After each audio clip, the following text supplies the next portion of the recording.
बिंदु संयुक्तम नित्यं ध्यायन्ति योगिनः कामदं मोक्षदं चैव ओंकाराय नमो नमः। ओम शांति शांति शांति।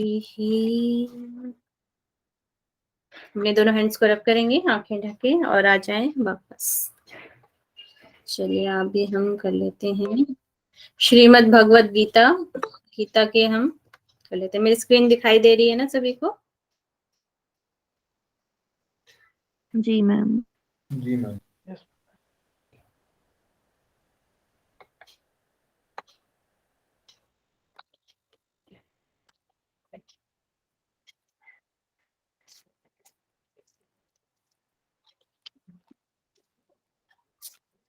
एक 2 मिनट का समय दें मुझे।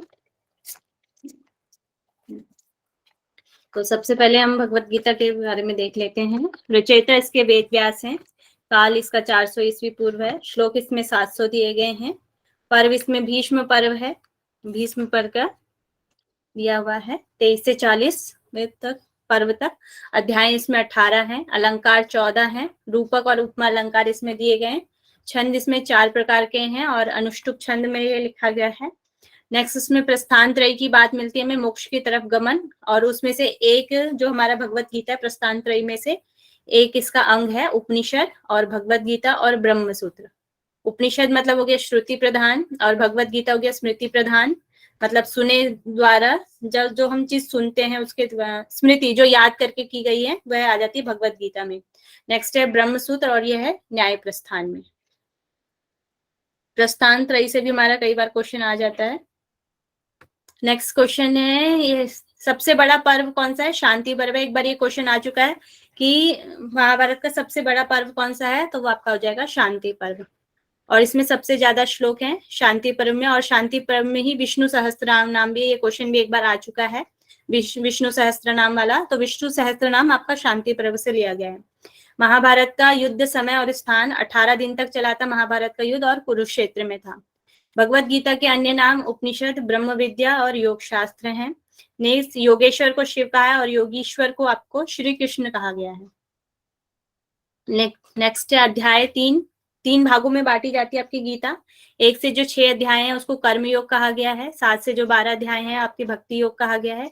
13 से जो 18 अध्याय है वो ज्ञान योग कहा गया है। ठीक है, पिक्चर से भी होता है। हृदय में भक्ति योग आ गया, मस्तिष्क में आपका ज्ञान योग आ गया और हाथ पैरों में आपके कर्म योग आ गया। तो इसमें योग की मुख्य परिभाषाएं दी हैं। समाप्तो योग उच्यते जो आपकी 248 है, दूसरे अध्याय के 48वां, और योग कर्मसु कौशलम ये आपका दूसरे अध्याय की 50वें अध्याय का मंत्र है आपका दिया गया है।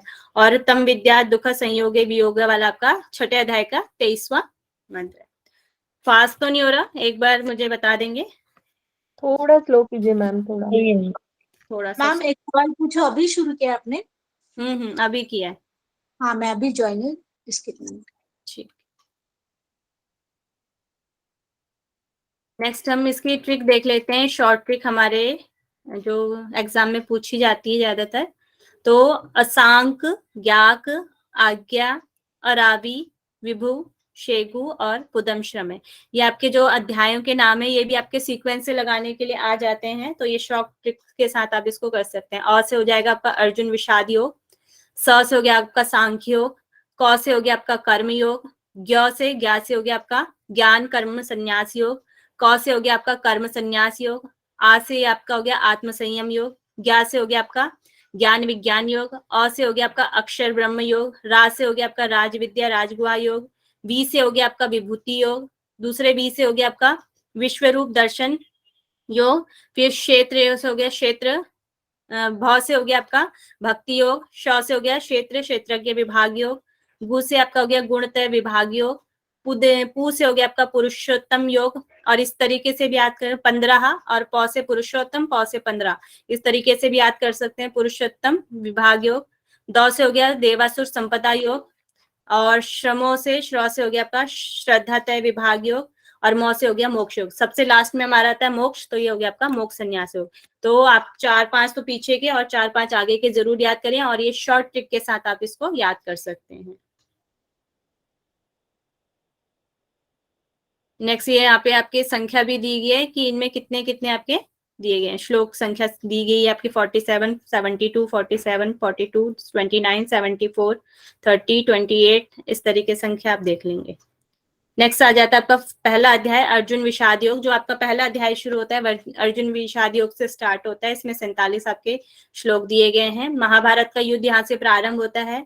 युद्ध में शंख के नाम यहाँ पर बताए गए हैं, पहले अध्याय के 15वें श्लोक में बताए गए हैं। जो कृष्ण का जो शंख था उसका नाम पंचजन्य था।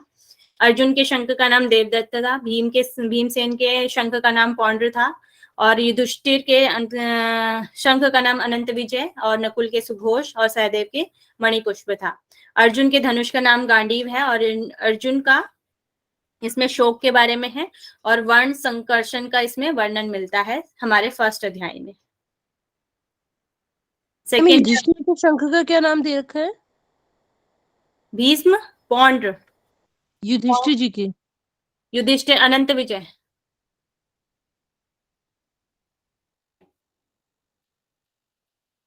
नेक्स्ट है आपका सांख्य योग, सेकेंड अध्याय जो आपका सांख्य योग है, इसमें 72 आपके श्लोक दिए गए हैं। इसमें आत्मा का स्वरूप बताया कि आत्मा का स्वरूप कैसा है। 15वें से लेके 25वें श्लोक तक आपको यही मिलता है इसमें।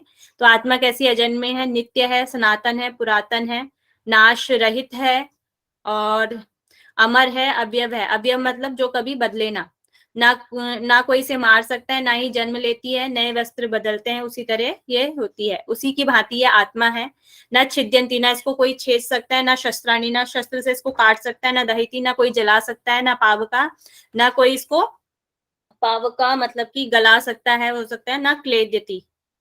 और आत्मा अछेद्य, अहदा और क्लेद, ये संस्कृत नाम भी आपके आ सकते हैं वहां पे। अशोष्य है, जो शोषित नहीं हो सकती, नित्य है, सर्वव्यापी है, अचल है, स्थिर है, सनातन है, अव्यक्त है, अचिंतन और विकार रहित है। नेक्स्ट आपका स्थित प्रज्ञा की स्थिति यहाँ पे बताई गई आपके दूसरे अध्याय में ही। तो इसका श्लोक संख्या 57 से आपकी 72 तक भी यहाँ पर दी गई है। तो इसमें बताया गया स्थित प्रज्ञा की जो विशेषता इसमें कह सकते हैं, या वह कैसा है। समस्त कामनाओं का त्याग कर देता है स्थित प्रज्ञा। आत्मा में संतुष्ट हो जाता है। ना दुख में उद्वेग उसे होता है, ना सुख में उसे राग होता है। राग, भय, क्रोध और नष्ट, राग, भय, क्रोध भी नहीं होते हैं। शुभ अशुभ में ना शोक होता है, ना हर्ष होता है, और कछुए की भांति इंद्रियों को अपने अंदर समेट लेता है। ये स्थित प्रज्ञा की स्थिति है। फिर स्थित प्रज्ञा की विशेषताएं बताई गई हैं। ये एक बार आपका क्वेश्चन आ चुका है नेट में। तो स्थित प्रज्ञा की विशेषता क्या है? राग द्वेष से वह रहित होता है, और इंद्रियों से वह विमुक्ता उसकी होती है। फिर यहीं पे एक सीक्वेंस जो आता है, बुद्धि का विनाश और क्रोध क्यों आता है, ये दोनों चीजें, ये हमारे एग्जाम में हर बार यहाँ से क्वेश्चन आता है, तो इसको अच्छे से कर लेंगे।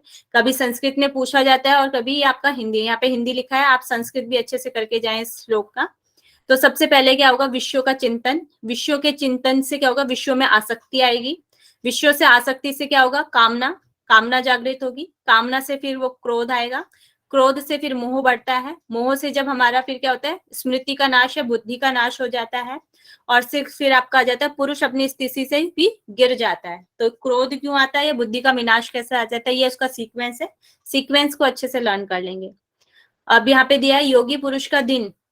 उसका दिन कब होता है? जब सबकी निशा होती है, मतलब सबकी रात होती है, तो वो योगी पुरुष का दिन होता है।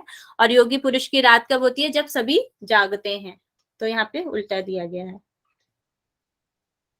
नेक्स्ट फिर सांख्य वो का वर्णन इसमें आता है। सांख्य का अर्थ है गणना, जिससे तत्वों की संख्या का वर्णन होता है। तत्वों की विवेचना के कारण इसे ज्ञान योग भी कहा गया है, सांख्य। ठीक है। नेक्स्ट हमारा आ जाता है कर्मयोग। कर्मयोग आपका तीसरा अध्याय है इसमें। तो इसमें मुख्य विषय आपका कर्मयोग और लोक संग्रह के बारे में यहाँ पर दिया गया है। यहाँ पे 2 प्रकार की निष्ठाएं बताई गई है तीसरे अध्याय के तीसरे श्लोक में। एक तो है सांख्य योग की ज्ञान योग द्वारा होता है सांख्य, और योगियों की किसके द्वारा होता है? कर्मयोग। मतलब कि जो सांख्य योगी हैं वह ज्ञान योग के माध्यम से, और जो योगियों की होती है वे कर्म योग से। 2 प्रकार की निष्ठा यहाँ पर बताई गई है। यहाँ पे कर्म का सिद्धांत दिया हुआ है, बिना कर्म किए व्यक्ति नहीं रह सकता और कर्म का फल अवश्य ही मिलता है। ये कर्म का सिद्धांत है कि कोई भी व्यक्ति कर्म के बिना नहीं रह सकता और उसका फल उसे अवश्य मिलता है। श्रेष्ठ कर्म कौन से होते हैं? अनासक्त भाव से जो किए गए कर्म है वह श्रेष्ठ कर्म कहलाते हैं। फिर लोक संग्रह की यहाँ पर बात की गई है कि श्रेष्ठ व्यक्ति बनना जिससे कि लोग आपसे सीखें। जैसे राजा जनक है, राजा जनक से कुछ ना कुछ सीख सकते हैं, और जैसे कृष्ण है तो वो लोक संग्रह की बात करते हैं कि ऐसे व्यक्ति को बनना चाहिए जिससे कुछ ना कुछ सीख सके, ऐसा व्यक्ति बनने की यहाँ पर बात की गई है। फिर यहाँ पे सृष्टि की उत्पत्ति की बात की गई है, तो सबसे पहले सृष्टि की उत्पत्ति प्राणी की उत्पत्ति अन्न से, अन्न की उत्पत्ति वृष्टि से, वृष्टि की उत्पत्ति यज्ञ से, यज्ञ की उत्पत्ति विहित कर्मों से, और फिर विहित कर्मों के वेद शास्त्रों से, और सबसे उसमें आता है अविनाशी परमात्मा की। ठीक है, ये सीक्वेंस हो गया आपका। वृष्टि मतलब हो गया आपका वर्षा। आवाज आ रही है ना मेरी? जी मैम। हाँ मैम।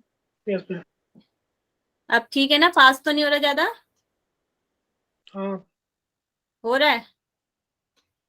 ठीक है, सही है। ठीक है। कंटिन्यू। नेक्स्ट इसी में तीसरे अध्याय में हम आपके ददम्बी और मिथ्याचारी की आपकी डेफिनेशन यहाँ पर आती है। इंद्रियों को हठपूर्वक ऊपर से रोककर मन इंद्रियों को विषयों का चिंतन करना। मतलब कि ऊपर से तो वह दिखाता है कि वह हठपूर्वक इंद्रियों का निग्रह कर रहा है, मतलब कि, और मन से वह इंद्रियों का नाश नहीं कर पाता या इंद्रियों के विषय को हटा नहीं पाता, तो वह क्या कहलाता है? मिथ्याचारी यहाँ पर कहलाता है। फिर गीता में यज्ञ की बात की गई है, 2 यज्ञों की यहाँ पर बात है, शारीरिक और मानसिक यज्ञ की बात की है यहाँ पर। फिर नेक्स्ट में अर्जुन क्वेश्चन पूछता है, किससे प्रेरित होकर मनुष्य पाप का आचरण करता है? तो श्री कृष्ण कहते हैं रजोगुण के कारण काम क्रोध उत्पन्न होते हैं और बहुत खाने वाले भौतिक जगत में बड़े पापी यहाँ पर कहलाए गए हैं। रजोगुण की यहाँ पर बात की गई है।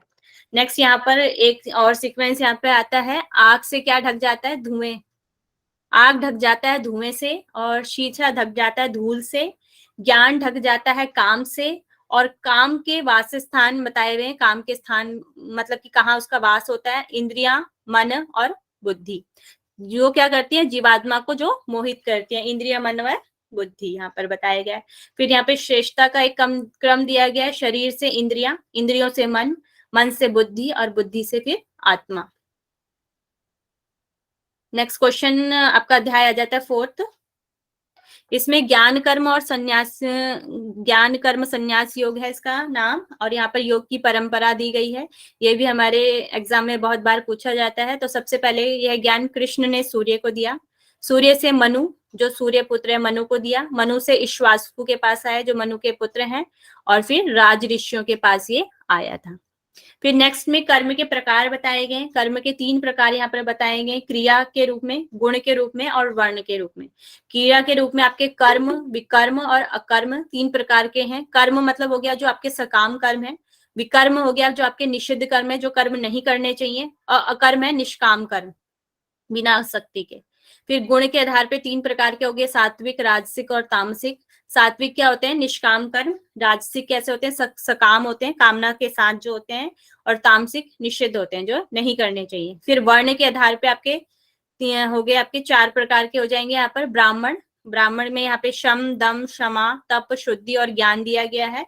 क्षेत्रीय कैसे होते हैं? धृति और स्थूलता वाले होते हैं। और जो वैश्य और शूद्र, यहाँ पे 4 टोटल प्रकार हो गए आपके कर्म के प्रकार। नेक्स्ट यहाँ पे यज्ञ के भी 4 प्रकार दिए गए हैं, द्रव्य, तप, योग और ज्ञान। द्रव्य मतलब कि आपका दान करना, ये हो जाएगा।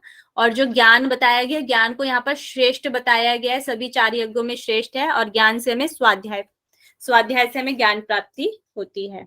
फिर यहाँ पर संन्यास योग की बात की गई है। कर्म को जो अकर्म में देखता है और अकर्म में जो कर्म को देखता है, वह योगी समस्त कर्मों को करने वाला होता है। फिर एक और यहाँ पर आता है हमारे 4th अध्याय में कि अवतार कब होता है। तो इसमें आता है धर्म की हानि पर, अधर्म की वृद्धि पर, साधुओं के उद्धार के लिए और पापियों के विनाश करने के लिए हमारा अवतार होता है। इसमें एक श्लोक भी बहुत ही नेक्स्ट यहाँ पे प्राणायाम की बात की गई है। चौथे ही आपके अध्याय में यहाँ पर योगी जन अपान और प्राण का हवन करते हैं। प्राण और अपान की गति को रोककर प्राणों में हवन करते हैं, उसको यहाँ पर प्राणायाम कहा गया है। प्राण और अपान को मिलाना ही यहाँ पर प्राणायाम कहा गया है। तत्काल भगवत प्राप्ति कैसे होती है यहाँ पर बताया गया है। जितेंद्रिय, इंद्रियों को जीत लेने से, साधन परायण होने से, श्रद्धावान होने से, फिर ज्ञान प्राप्त हो जाने से, और फिर परमात्मा हमें मिल जाते हैं। तत्काल भगवत वाली एकदम से भगवत प्राप्ति कैसे होती है ये भी यहाँ पर बताया गया है। नेक्स्ट है आपका कर्म संन्यास योग। इसमें स्थित बुद्धि की यहाँ पर बात की गई है। स्थिर बुद्धि वाले कैसे होते हैं?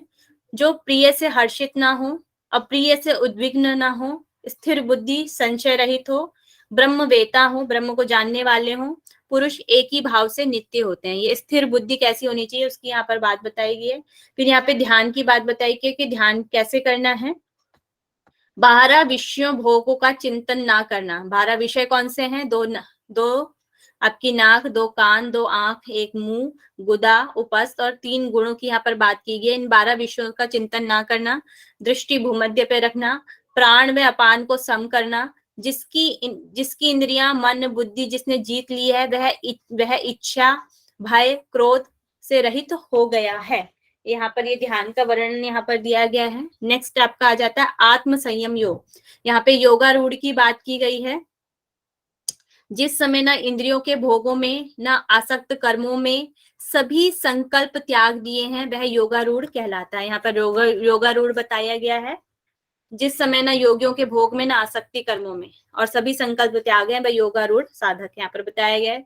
फिर यहाँ पर योग का स्थान बताया गया है कि योग का स्थान कैसा होना चाहिए। तो यहाँ पे शुचोदेशे, शुद्ध भूमि, जो ना बहुत ऊंचा है ना नीचा है। आसन कैसा यहाँ पर बताया गया है। कुश का, सेकंड नंबर पे मृगछाल, और फिर थर्ड नंबर पे वस्त्र। ये सीक्वेंस भी आपका कई बार आ जाता है कि सबसे पहले क्या होना चाहिए, कुश होना चाहिए, फिर मृगछाल होनी चाहिए, और फिर वस्त्र यहाँ पर बताया गया है। फिर नेक्स्ट यहाँ पर कहा गया है आसन पर बैठकर चित्त और इंद्रियों को वश में करना, मन को एकाग्र करना और अंतःकरण की शुद्धि के अभ्यास यहाँ पर करने के लिए कहा गया है योग स्थान में। और स्थिति कैसे होनी चाहिए आपके शरीर की, काया सिर गले को समान करके, अचल धारणा करके, स्थिर होकर, नासिका दृष्टि यहाँ पर रखनी है और अन्य दिशाओं को ना देखने के लिए यहाँ पर बात कही गई है। नेक्स्ट क्वेश्चन, ये 6 ही आपका अध्याय चल रहा है अभी। योग सिद्ध नहीं होता। अभी यहाँ पे बोला गया कि योग किसका सिद्ध नहीं होता? अधिक खाने वाले का योग सिद्ध नहीं होता, बिल्कुल ना खाने वाले का भी योग सिद्ध नहीं होता, बहुत शयन करने वाले का भी योग सिद्ध नहीं होता, और सदा जागते रहने वालों का भी योग सिद्ध नहीं होता है। ये बात बताई गई। योग किसका सिद्ध होता है, ये वाला सीक्वेंस भी, और ये वाला क्वेश्चन हर बार पूछा जाता है हमारे एग्जाम में। योग सिद्ध किसका होता है? युक्त आहार, जो युक्त आहार करता है, युक्त विहार करता है, युक्त शयन करता है, और युक्त कर्म करने वाले का योग सिद्ध होता है। ठीक है। नेक्स्ट योगी। मैम एक क्वेश्चन आया था कि किसका योग सिद्ध नहीं होता, फिर उसमें ये सारे दे रखे थे, फिर युक्त कर्म करने वाले का आंसर उसका बता रखा था, युक्त कर्म करने वाले का योग सिद्ध नहीं होता, युक्ति पूर्वक जो कर्म करता है। उसका योग सिद्ध क्यों नहीं होगा? उसका तो योग सिद्ध होगा ना। उन्होंने आंसर यही दे रखा था। ये आंसर बराबर वही आंसर था, बट वहां आना चाहिए था युक्ति पूर्वक नहीं, निष्काम कर्म है ना मैम, या अकर्म कहेंगे ना उसको। कर्म युक्ति पूर्वक नहीं करना है हमको, चतुराई से नहीं करना है ना कर्म, निष्काम कर्म करने, निष्काम कर्म की बात की, इसके युक्त लिए वो कर्म आंसर करने। गलत था।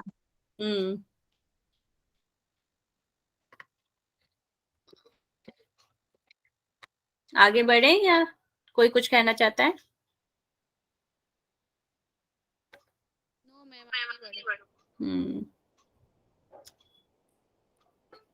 नेक्स्ट यहाँ पे योगी को ध्यान मुक्त चित्त की तुलना वायु रहित स्थानों में दीपक के समान की है। और भी टेक्स्ट में हमें मिलता है कि चित्त की तुलना वायु रहित स्थान की कीजिए। ये योगियों में श्रेष्ठ यहाँ पे बताया गया। योगियों में कौन श्रेष्ठ है? ईश्वर नित्य जो भसता है उसको श्रेष्ठ कहा गया है।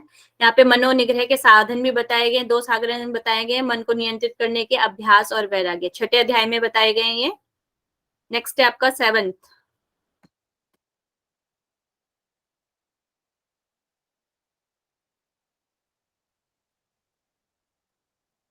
7वें अध्याय में आपका यहाँ पर प्रकृति की विकृति के बारे में बताया गया है, मूल ब्रह्म के स्वरूप को बताया गया है, दुर्जन मनुष्य के प्रकार बताए गए हैं और भक्त के प्रकार यहाँ पर बताए गए हैं। तो प्रकृति के बारे में बात कर लेते हैं। प्रकृति यहाँ पे 2 प्रकार की बताई गई है, परा और अपरा प्रकृति बताई गई है। अपरा प्रकृति में आपकी जड़ प्रकृति इसको बोला गया है, ये 8 प्रकार से बताई गई है। पृथ्वी, पवन, जल, तेज और आकाश, ये 5 महाभूत हैं, और मन, बुद्धि, अहंकार, ये हो गया आपकी अपरा प्रकृति के तत्व। और फिर नेक्स्ट है परा प्रकृति। परा प्रकृति क्या होती है? चेतन प्रकृति, संपूर्ण जो जगत होता है वह परा प्रकृति होती है। ठीक है। फिर नेक्स्ट है आपका मूल ब्रह्म का जो स्वरूप है, चंद्रमा और सूर्य जो है प्रकाश में है। संपूर्ण वेद कौन से हैं? ओंकार में है। आकाश किसमें? शब्द में। पुरुष पौरुष में। पृथ्वी गंध से, अग्नि तेज से, और प्राणियों में प्राण, और तपस्वियों में तप यहाँ पर बताया गया। मूल ब्रह्म का स्वरूप बताया गया है।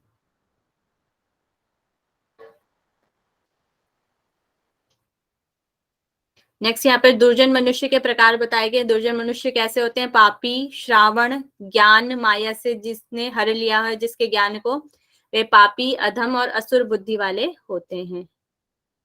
नेक्स्ट यहाँ पर एक वो मिलता है, ये 8वें अध्याय में दिया गया मगर यहाँ पे लिख दिया है। ब्रह्म का एक जो दिन होता है वह 1000 चतुर्युग के बराबर होता है।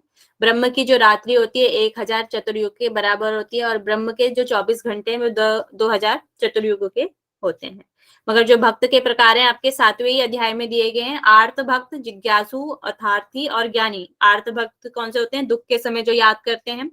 जिज्ञासु कौन से होते हैं? जो जिज्ञासा से ईश्वर को जानना चाहते हैं। आर्थी जो कामना से भक्त को ईश्वर को याद करते हैं। और जो ज्ञानी, प्रिय, प्रिय के लिए यूज हुआ है, जो ईश्वर को प्रिय है। तो अर्था और अर्थार्थी में क्या अंतर है? दोनों में तो कामना के लिए कर, दुख के समय याद कर रहे हैं ना, जब आप बहुत दुखी हैं तब याद कर रहे हैं, और आरती किसी कामना के लिए हो जाता है। Okay ma'am, okay. और प्रिय माने कि हम भगवान को पसंद करते हैं, जरूरी नहीं कि वो हमारा काम बनाए ना बनाए। हाँ, तो ये हो गए 4 प्रकार, ये आ सकते हैं आपके। ठीक है। फिर नेक्स्ट है अक्षर ब्रह्म योग। यहाँ पे अर्जुन 5 प्रश्न करते हैं कि ब्रह्म क्या है, अध्यात्म क्या है, कर्म क्या है, अधिभूत क्या है और अधिदैव क्या है। तो इसमें सबसे पहला आंसर परम अक्षर ओम ब्रह्म है।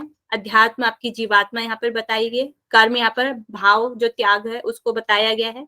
अभिभूत क्या है? नश्वर जो भाव है उसको कहा गया। और अधिदेव किसको? चेतन पुरुष कृष्ण को यहाँ पर कहा गया है। फिर यहाँ पे मृत्यु का समय भी बताया गया है।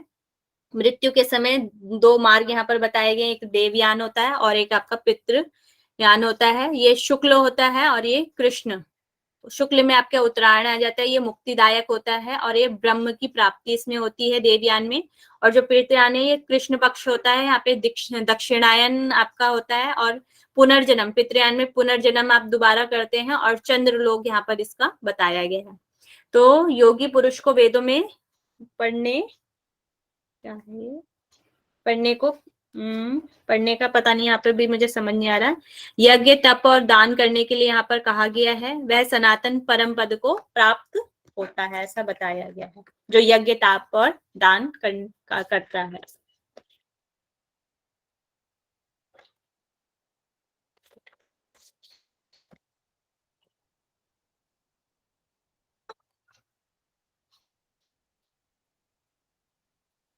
नेक्स्ट आ जाता है आपका 9।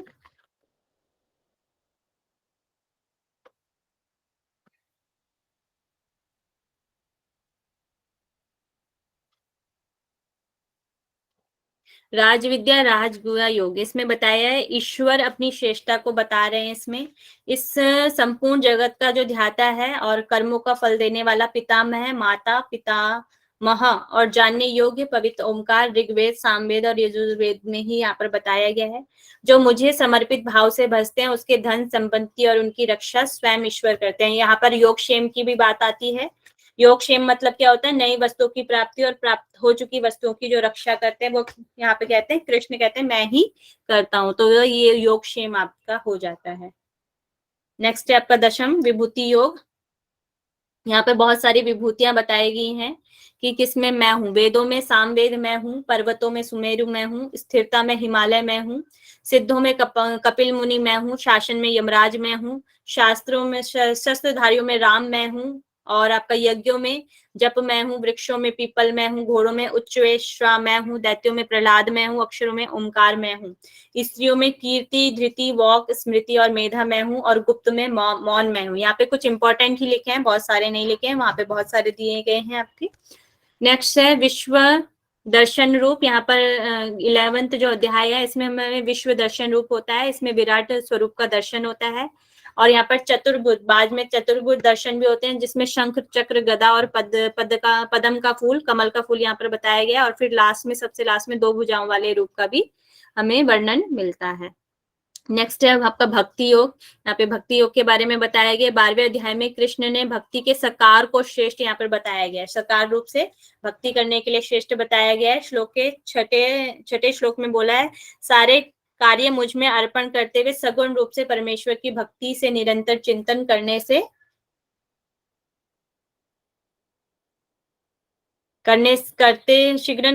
शीघ्र चिंतन करते हुए शीघ्र ही मृत्यु रूप संसार रूप से समुद्र से उसका उद्धार हो जाता है। तो यहाँ पर भक्ति की महत्ता को दिखाया गया है। यहाँ पर श्रेष्ठता का एक क्रम मिलता है।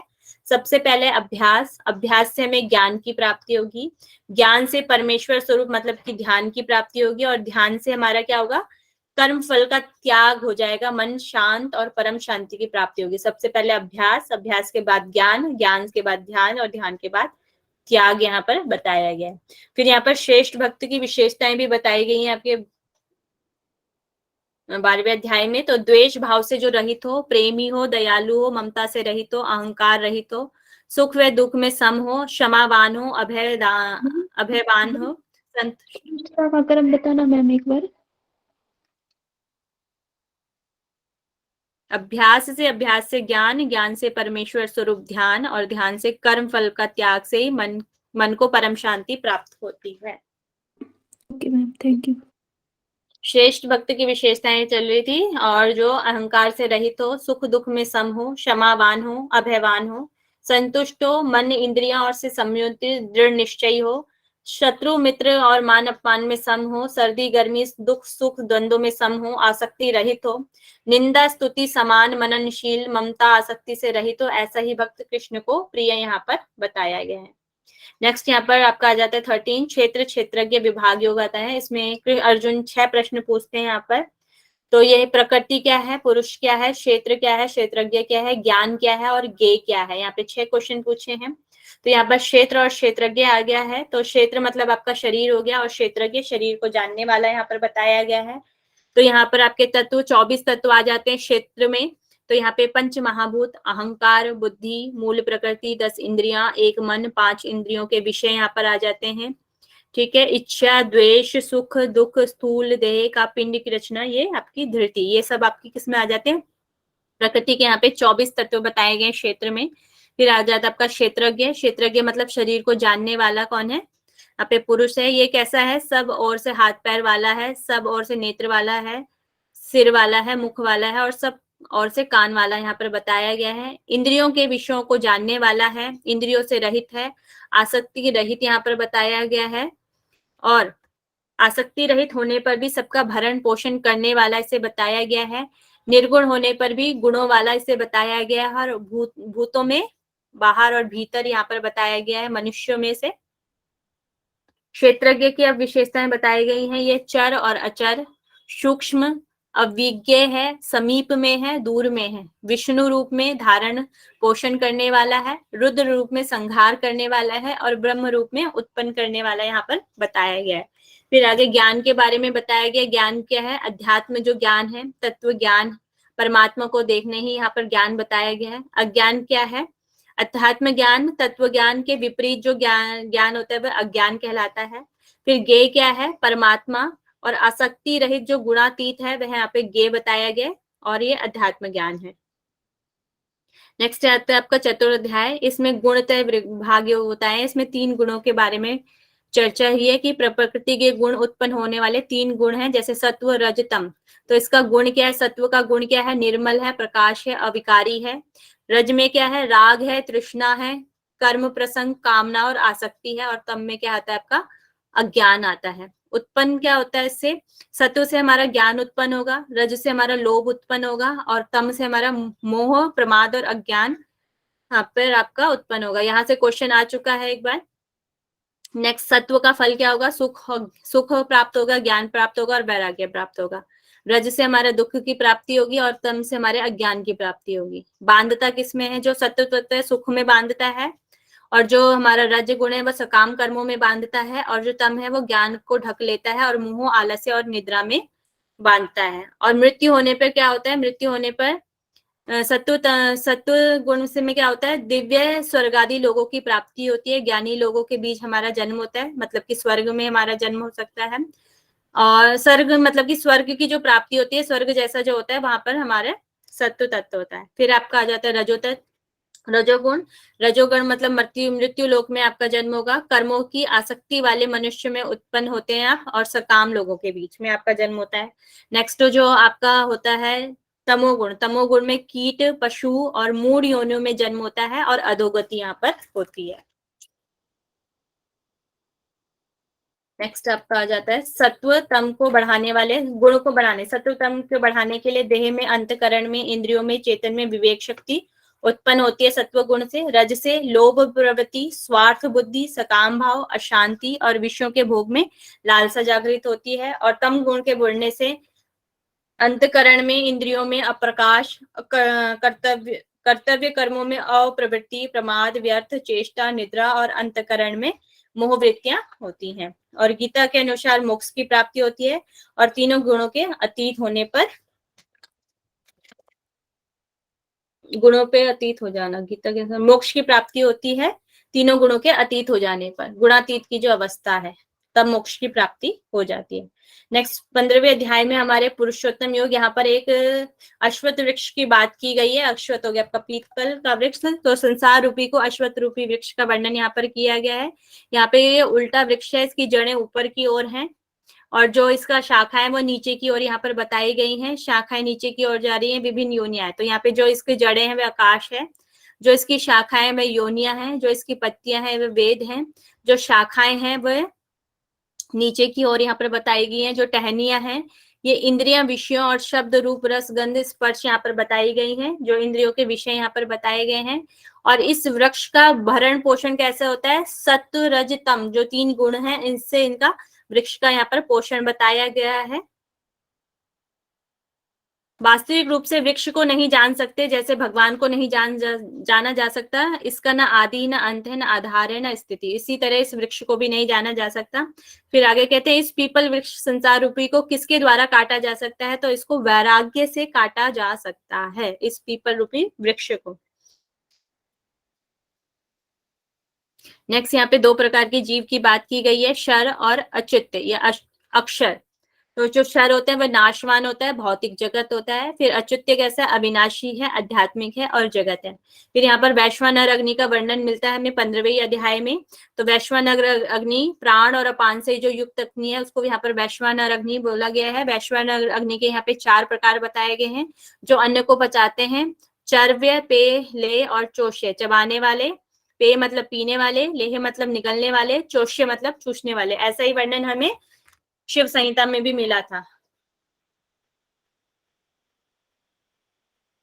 नेक्स्ट है आपका 16वां अध्याय, देवासुर संपदा योग। इस संसार में 2 प्रकार के लोग हैं, देवी संपदा वाले और आसुरी संपदा वाले। जितनी भी हमारी अच्छी आदतें होती हैं वो देवी संपदा में आती हैं, जितनी भी बुरी आदतें होती हैं वह आसुरी संपदा में आती है। तो सात्विक दान, इंद्रियों का दमन, गुरु पूजन, वेद शास्त्रों में पठन पाठन, सर्वधर्म पालन, मन वाणी से कष्ट न देना, तेज, क्षमा, धैर्य आदि, ये सब किस में आ जाते हैं? देव्य संपदा में आ जाते हैं। और जो आसुरी संपदा होते हैं तो दंभ, दर्प, अभिमान, क्रोध, कठोरता, अज्ञान और बल का दुरुपयोग करना, यहाँ पर ये आसुरी संपदा में आ जाते हैं। तो अधोगति नरक में ले जाने वाले 3 चीजें यहाँ पर बताई गई हैं, काम, क्रोध और लोभ। तीनों को त्याग कर देने से परम गति की प्राप्ति यहाँ पर हो जाती है। नेक्स्ट है 17 श्रद्धा तय विभाग योग। यहाँ पर श्रद्धा 3 प्रकार से बताई गई है, सात्विक, राजसिक और तामसिक। जो पूजन होता है इसमें सात्विक में देवताओं का, राजसिक में यक्ष और राक्षसों का, और तामसिक में भूत प्रेतों का। जो आहार बताया गया, सात्विक में कैसा आहार होता है? आयु, बुद्धि, बल, आरोग्यता, सुख की प्रीति बढ़ाने वाला, रक्तयुक्त, स्निग्ध, स्थिर, स्वभावन से मन को प्रिय लगने वाला होता है। सात्विक जो आहार यहाँ पर बात की गई है, राजसिक में क्या हो जाता है, कटु, अम्ल, लवण, तीक्ष्ण, रुक्ष, दाह, कारक, दुख, शोक और रोग से उत्पन्न करने वाला होता है। और तामसिक क्या ऐसा होता है, 3 घंटे जो पूर्व भोजन होता है वह आपका तामसिक में आ जाता है। याम मतलब हो गया आपका 3 घंटे, तो 3 घंटे से पूर्व जो भोजन अधपका, अधरहित, रस रहित, बासी, दुर्गंध युक्त, अदृष्ट और अपवित्र जो भोजन होता है वह तामसिक भोजन यहाँ पर बताया गया है। फिर तप यहाँ पर बताए गए, तप 3 प्रकार के शारीरिक, मानसिक और वाणी से होते हैं। शारीरिक में देवता, ब्राह्मण और गुरु का पूजन, मानसिक में मन की प्रसन्नता और शांत भाव, वाणी से वेद शास्त्रों का पठन पाठन यहाँ पर बताया गया है। सात्विक जो तप यहाँ पर बताया गया, श्रद्धा सहित फल ना चाहने वाला तप कहलाता है। और फिर सत्कार, मान, पूजा, स्वार्थ, पाखंड के साथ जो होता है वह क्षणिक फल यहाँ पर मिलता है उसका। और जो तामसिक जो तप होता है वह मूर्ता, हट, मन और वाणी से दूसरों को कष्ट देने वाला तप होता है। फिर यहाँ पे दान की बात की गई है, देश, काल, पात्र, बिना उपकार से जो दान किया जाता है वह सात्विक दान होता है। उपकार भाव के साथ क्लेश, दुखी मन से जो दान किया जाता है वह राजसिक होता है।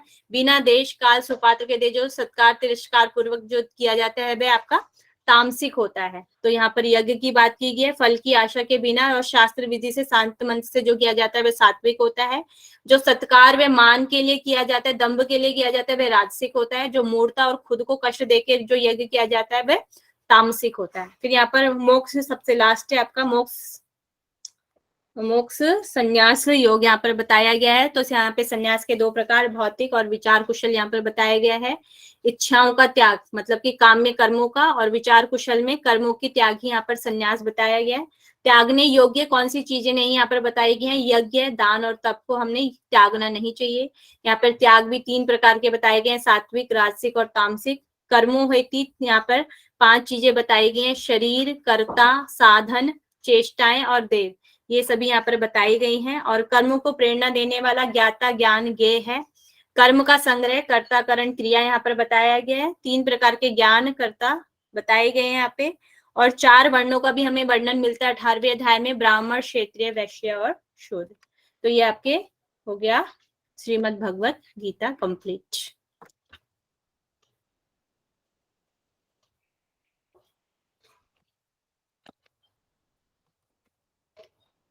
ये है, ठीक है, 1 मिनट का समय दें मुझे, फिर नेक्स्ट हम पढ़ते हैं।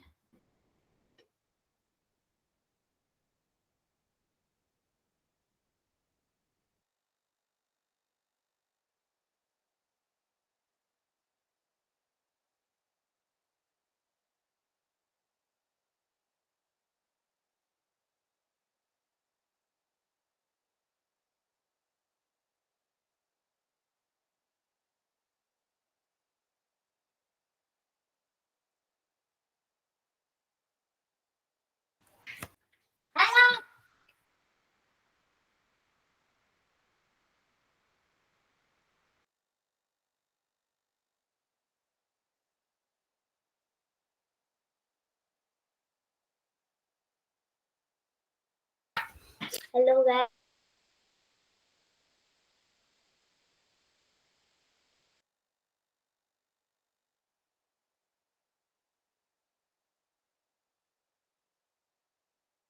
नेक्स्ट आप किसका करना चाहेंगे? मेन उपनिषद। मेन उपनिषद, वो तो मैम ने कराया होगा आज। मैम वो थेरेपी वाला करवा दो या वो उसका करवा दो, एनाटॉमी का। एनाटॉमी का,